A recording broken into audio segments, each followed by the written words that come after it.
I think this book is what kicked it all off for me, honestly. Like, I think Interesting. reading this, yeah, like I think it gave me that fascination with memoir that I still have now, and that feeling that there's some bits that memoir can hit that other I other agree. forms can't. I really Like gets agree. to certain Yeah. places.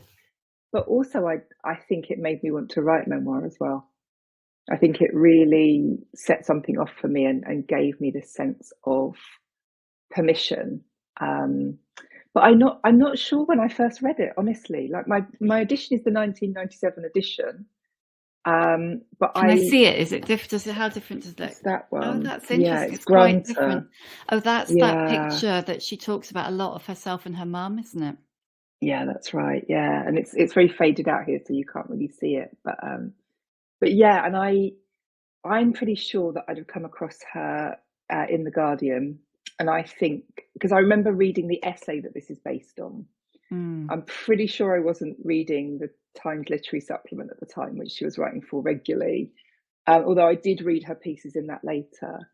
Um, so I'm sure, and this might be completely made up, but I'm sure that sort of original essay was published in the Guardian when this came out, and it's now republished in. It's in here. That's right. Why It's didn't you just do what you were told? Yeah. Yeah, and it's I actually listened to this on Audible, and that essay takes an hour and 50 minutes to listen to.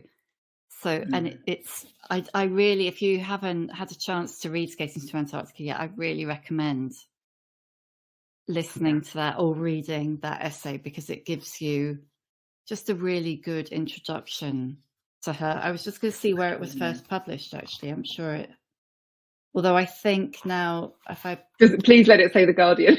I don't know. I think that actually her credits are mainly.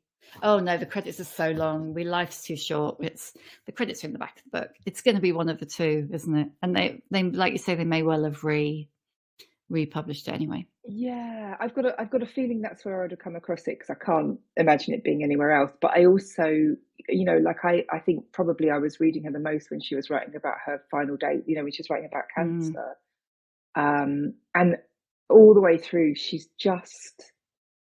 finds a level of humor in everything she writes that is so dark and cynical, but at the same time she's so often talking about beauty, and she finds it in the most extraordinary places. And I think in my little write-up I said that she's our Joan Didion.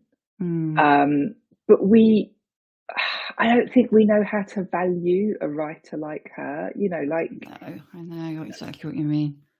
Like, why aren't we talking about Jenny Diski all the time? Like when you look at the way Americans talk about Joan Didion and the way that she's quoted everywhere and you see her image everywhere and she's kind of revered, like I just don't think British people know how to actually do that. Well, I don't know whether you noticed, but last week on Twitter, people were sharing a screen grab from a piece, I think it was from the Press Gazette, about how British journalists can't write long form.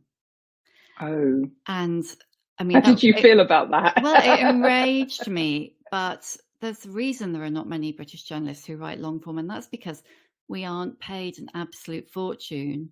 And when I was working in magazines, I remember commissioning American writers, and they were like, "Oh, I used to get I get $10,000," and it's like, well, yeah, and then you can go off and you can research and you can spend 3 months writing that piece. Right. But when the going rate is £80, yeah, of course you're not going to write long form. But I think you're right. I think culturally we don't appreciate it, but also.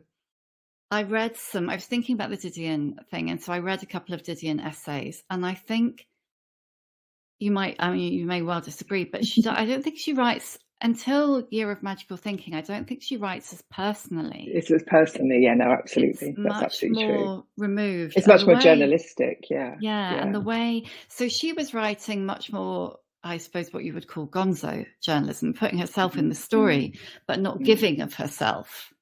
And I think in a way that what Jenny Diski was doing long before people were doing it was, you know, she was writing like a human. She was writing, she was Yeah. giving a lot of herself. She was exploring, really, she was exploring as she wrote. And then she was publishing the whole thing.